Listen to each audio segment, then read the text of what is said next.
Your Excellency and guests. My name is Farah Council. I'm from the Institute for Inclusive Security. And one thing that, well, first of all, the presentation was really, I learned a lot about South Sudan today, and I've been there several times, so that was very helpful. My question is about something that was missing from all three panelists, and that is the role of women. Women are more than half of the population of South Sudan. They were the majority of who voted in the referendum. They are more than 70% of agricultural producers. If I'm incorrect, I know you'll correct me. And they also suffer from some of the worst human development indicators in the world. So how is the Republic of South Sudan supporting women in accessing resources, accessing extension services, credit, actual inputs, et cetera? But not only the service delivery, also women as researchers to inform the policy, women being consulted with to inform the policy. So that's really my question, is are women present, and how will the government ensure that these resources reach women? Thank you. Thank you. I see another hand here. Okay, there we go. Hey, my name is Rebecca Deng, and I'm a graduate intern with the USAID ID Sudan South Sudan program. And Dr. Betty, thank you so much for coming and just sharing. One of the questions that I'm going to ask, you say that there are a lot of South Sudanese diasporas or people that left during the war. You know, we have the near diaspora, which are the people that were close in East Africa countries, and you have far diaspora that crossed the ocean. And I'm one of them. I left the country when I was young, 3 years old, and then I grew up in exile, came to United States when I was 12, going to 13, went to American school system, and graduated in Michigan for both my undergrad in international development and graduate school last year. The problem that we are facing is this: most of us that left when we were young, we want to go back home and contribute to the development and voice our voice as a women, and that, you know, for a country to move forward, join our hand with our brothers. But the problem that we face is that we might not have connection back home.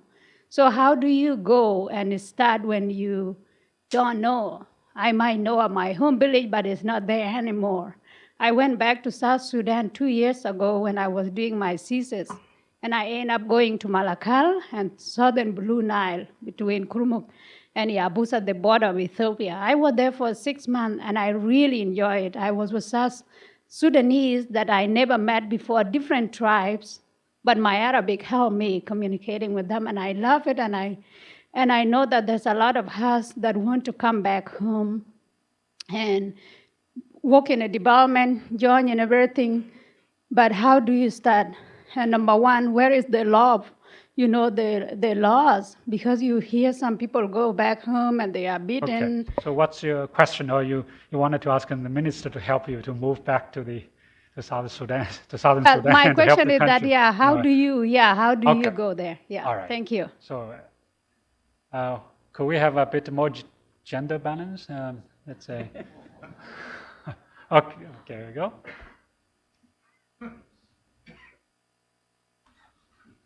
Good afternoon. My name is Jean-Claude. I'm an agribusiness consultant. I wanted to know if there was any particular law about land tenure, as far as leasing or for investors that were interested.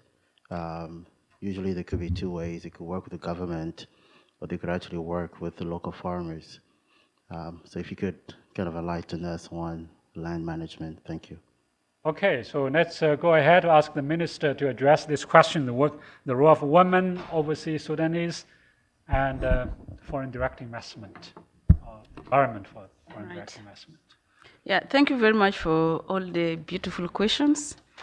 I'm very pleased that the women started rolling the session up. Because in South Sudan, we really fought very hard to have 25% of women participation at all levels. Now we no longer talk of 25%. We are now talking of 50-50, so that we share equally in development. The role of women in agriculture in South Sudan is crucially important. 80% of our population is rural. 60% of that are women who tilt the land, grow crops, weed, harvest, store, and feed the family.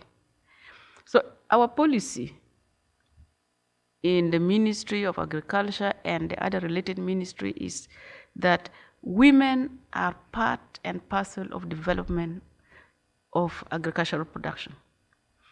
We even put in the policy that if there's a development the agency coming to work in South Sudan, they have to show us how many women are participating in their programs.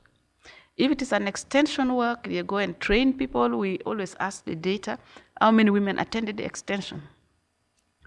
There are some areas in South Sudan where it's very difficult for women to sit in one room like this with men and attend or receive training or benefit. So sometimes we have to organize a different mechanism for the women, because some of their traditions say women have no soul, so you cannot train them or capacity build them. You should capacity build the man. If the husband is not there, the brother is not there, you capacity build the son. Even if the son is only 9 years old, he is a man. But we are changing that, because the role of women have been so crucial in the war that the government of South Sudan realized that they cannot do without women. Without the participation of the women during the war would have gone, but in a different way. So the role of women is very important, and we are making sure that women participate. And that is why in our constitution, it is written the 25% minimum representation. It is a constitutional right, and if it is not achieved, particularly in the representation in the parliament, the women go to court. So the role of women is important. That goes with the access to resources, and women researchers is still a problem, because at the higher education, a lot of women don't go into research. They tend to take subjects that are more related to them, like being teachers. They do education, they do nursing. A lot of women are going into medicine to become doctors. But those who then fall back to the institution to become researchers are very few. But there are quite a number of women in the universities and the higher institutions. And we encourage them also to continue. There are a lot of women in agriculture. A lot of women have graduated from agriculture. I remember in the University of Khartoum, before the two Sudan separated, 70% of the intake was women, until the university had to say, no, this has to change, because a lot of women were now going into agriculture. So, but we need to encourage women to go more into research. Rebecca, connection to going back home. You would be pleased to know that we have ambassadors of South Sudan here in the room with us. We have an embassy in most of the major countries. USA is one of them. If you want to go back home, you go and consult them. They will then consult the relevant institution where you want to join. At the moment, the president is saying every South Sudanese, even if you took a different nationality, if you can come back home to contribute to development, you are welcome. Because we are lacking resources, we are lacking human resources, but there's a lot of brain drain. It is all over the world. So we are looking for people to come back. And if you could come back, we will be very happy. I will be happy to take you into the Ministry of Agriculture, since you did development. Right. You have So offered. please. And John asked about the land tenure. I know this is one question that people ask me everywhere I go, because if you read the Constitution of South Sudan, initially it is said the land belongs to the community. We have to do that. If we didn't do that, we were going to lose the land. Then the transitional constitution now says the land belongs to the people of South Sudan. The government regulates its uses. And there are three types of land. There's the community land, there's the private land, and then there's the individual land. The individual land are mostly the residential areas where you take land tenure to your name for a certain number of years, and we still don't have agricultural land tenure policy. We are still working at it. And maybe this is one of the request I will put up here, those who are specialists in this field, I need support because the government has asked me to put up quickly an agricultural land tenure policy. And I would need capacity here, I would need capacity to be built, I need support here. So if there's anybody in this room who is a specialist in land tenure, please don't hesitate to consult the ambassador who will pass your name to us because we need your support. And if IFPRI also can put up a team to support us in this, we need this quickly because if we are talking for investment, we need this land tenure policy to come up. But at the moment, what we do is we negotiate with the community. If there's an investor who comes and says he wants to invest in a land, we go to the community and we say this is an investor, and this will be the community benefit, and this will be the government benefit, and this will be the investor's benefit. And normally we don't have a problem. Thank you. Okay, I think these 3 questions are to the minister. Do we have any other questions from the room? Okay, here's one, yes. Let's start with an lady first, and then Eugenio.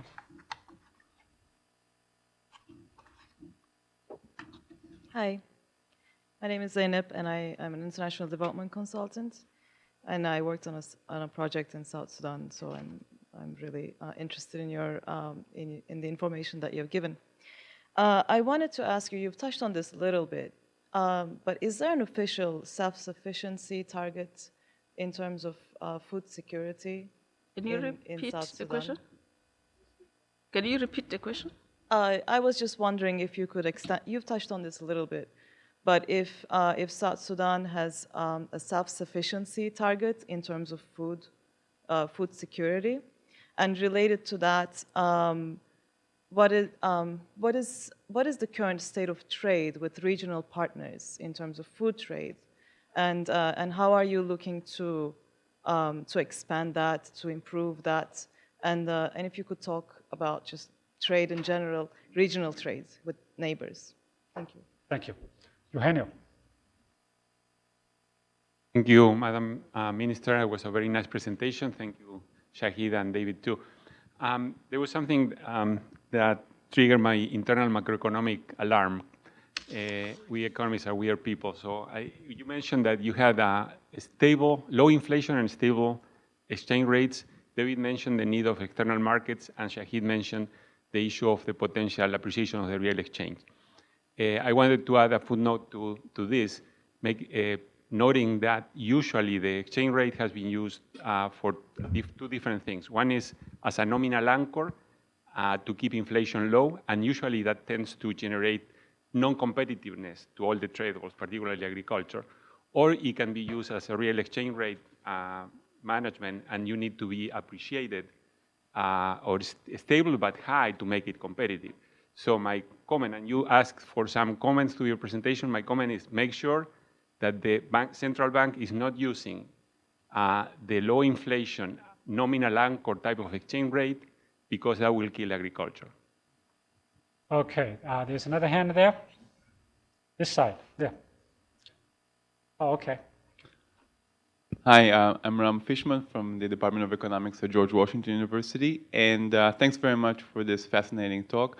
I wonder if you can offer a few more details on the extension system that you're developing, what kind of cultivation practices are emphasized, and especially what are the main challenges that you're finding in terms of extension, such as geographical coverage and the types of technologies to extend and so on. Thank you. Okay, we have a question from online. Question comes from Tiffany Stecker. She's a reporter with Climate Wire. And she says, what are the biggest needs to combat against abiotic stresses such as heat, drought, desertification for crops? Will your agriculture needs be different in 5 or 10 or 20 years as climate changes? And then finally, what is needed from the international community? Okay, thank you. So 4 questions. The one is food self-sufficiency rate versus regional trade. The exchange rate, make sure the central bank will not use the exchange rate as a mean to calm down the inflation. That would have hurt agriculture. And then the third one is extension, right? If I got your question right.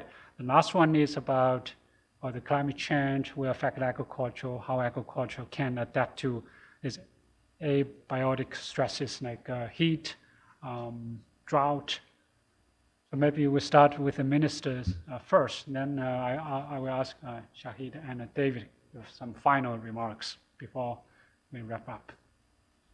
Well, thank you. I will pass Stephanie's question to Shahid. Okay. About the drought and climatic On the change. okay. Yeah. Well, on self-sufficiency target, I think I stated that we are not yet self-sufficient in food production. We are still working to satisfy our food needs. We are not yet self-sufficient, especially on the basic food production. So our target is, at the moment, we are only producing like 700,000 metric tons, and we estimate that we need 1.6. So we are really almost below half. So our target is to double the production. How do we want to double the production? First, we want to encourage the subsistence farmers to increase their acreages. If they are only producing on a 0.3 hectares of land, they should at least go to 2. So that when they increase the acreages, they also increase productivity. That is one. The other thing is, besides the horizontal increase, we want also to do the vertical increase of production, meaning that we want also to put in better seeds. We also want to test and apply fertilizers to areas that the soils may be deficient, although we talk that our soil is very fertile, but some spot tests we have done also indicates that we need some fertilizers. So both vertical and horizontal increases we are targeting to support. But we are also targeting to increase productivity through irrigated agriculture, not only rain-fed agriculture. We also want to use the water we have so that we do irrigated agriculture for a more stable and stable increase of productivity. So that is some of the targets we have. How are we with the food trade, especially with our neighbors?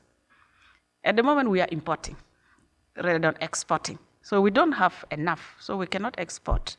But that doesn't mean that we are not working to have the trade between us improve. First, we have joined the East African community. So joining East African community means that we will be able to trade with East Africa. Because besides food, we have other things in South Sudan that we are not utilizing. Actually, what we are short of is the cereals. We have a lot of granules. We have a lot of simsim. We are not utilizing it. There's a lot of shea butter. We are not utilizing. There's a lot of honey, which sometimes is being washed away because they are harvesting new ones. We are not trading on that. Gum arabic, the major production of gum arabic in Africa is in South Sudan. Khartoum used to export it, but now with the two countries separating, it is now in the shoulder of South Sudan. We have not been able to establish the trade to export the gum arabic. So trade between us and the neighbors and trade between us and the world is very important. We have also recently joined the World Trade Organization. So we think this will also help us in the trade, not only on the food, but also in the other non-food commodities, but which are also resultant of production of food. I agree with your comments about low inflation. The central bank shouldn't use it, but it was crucial for the government to support the trading community, especially with dollars, so that the inflation rate doesn't really go very high. Because if the inflation rate went high, we didn't have any other source of revenue. The oil was shut off. Agriculture is not a revenue because we still didn't have enough. So it was important that the government maintained some kind of stability.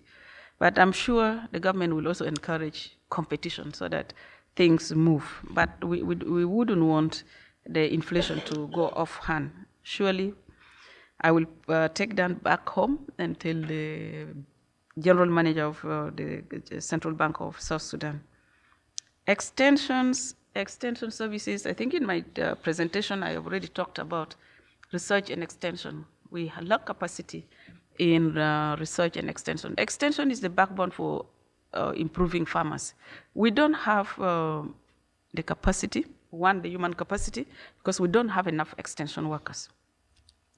probably we have one extension worker per, I don't know, one per yam is equivalent to what here? It's equivalent to a district almost here. So we still have very low capacity. We are now trying to train more extension workers and absorb them either in the government service or train extension workers who are working with the non-governmental organizations and the farmer-based organizations so that they can pass on the messages. So the challenge of extension work in terms of human capacity is there, but there are also challenges of extension workers moving from one place to another because either the transport is not there or the transport is hard, the roads are not there for them to move, they don't have the equipment, the cars are not there, some goes on bicycles, some goes on motorcycles. So those are hurdles of extension services which we still have. Geographically, it's difficult to cover everything because 650,000 square kilometers is huge. People are also scattered. So we are still working at we have just passed our extension service policy, which we hope that it will help us increase the number of extension workers, build their capacity, and reach out on the farmers. But we still need help. We still need support on this. I will pass the Stephanie's question to my two colleagues here. Shahid, you can briefly answer some of the questions were related to a couple of issues the minister has not touched. And then David, if you have any final remarks, please go ahead. And the international support, what do we need from the international support? For the food self-sufficiency rate. I thought that was my question. Okay, I can answer that one. On the self-sufficiency and the trade, if you look at that graph that I presented, trade continues to be significant, and these are coming from, from the Uganda side, mostly for the maize. The question is, how do you achieve that self-sufficiency? What should be the target? There are a couple of things happening simultaneously there. Historically, WFP has been distributing close to 250,000 tons of aid to the countries, throughout the countries. They are trying to phase out. So as they phase out, there should be some policies in place. One of the things they are trying to think right now, they are thinking through, is to set up in strategically located grain stock. So where those stocks will be linked to the productive safety net programs. So as a result, they'll be rotating through that. That will provide some stimulus to local production. At the same time, it will be feeding to the safety net programs, which is also legitimate government responsibility. So that way you'll see a gradual shift away from this dependence. Now on the question of trade, regional trade, this will depend on obviously comparative advantages, right? Right now, northern Uganda has the comparative advantage. That's why it's happening that way. Now, once Her Excellency, the government can reduce the transactions cost from the Equatoria Greenbelt to Juba or the main consumption market, then suddenly that comparative advantage situation will change. And then you see a new market dynamics. On the environment question, I think it's no different from your other policies. As Madam Minister pointed out, most of the policies, they're building from the scratch. Over the lunch meeting, the Minister pointed out something amazing. He said, all the information that Sudan collected, they are in the north in archive. They didn't share it with the south. So most of these policies are starting from the scratch. And when it comes to that abiotic extracts and all sort of technical know-how, I think the country will need support to push that agenda forward. David? Yeah, David, final remark. Well, first, with respect to extension, I would just say that as a new country, it would be very exciting to see South Sudan take advantage of some of the new technologies that are available in the area of extension, information and communications technologies that can really, in other places, are being used to transform extension systems, and in South Sudan could be a solid base for developing a really vibrant and effective extension system. And then two themes that I think are cross-cutting that came out of the discussion. One is the need for capacity development. I think it's probably hard to overemphasize that need, and trying to get some resources to really develop the capacity to carry out this very ambitious agricultural strategy. And the other, I think the minister mentioned briefly, is the need for information and data, which cuts across markets and risk and production. And it's an issue that a number of countries are dealing with, and I think there's some interesting new tools and efforts underway to help countries develop the capacity to put together the data and information resources they need to operate and have developed modern agricultural systems.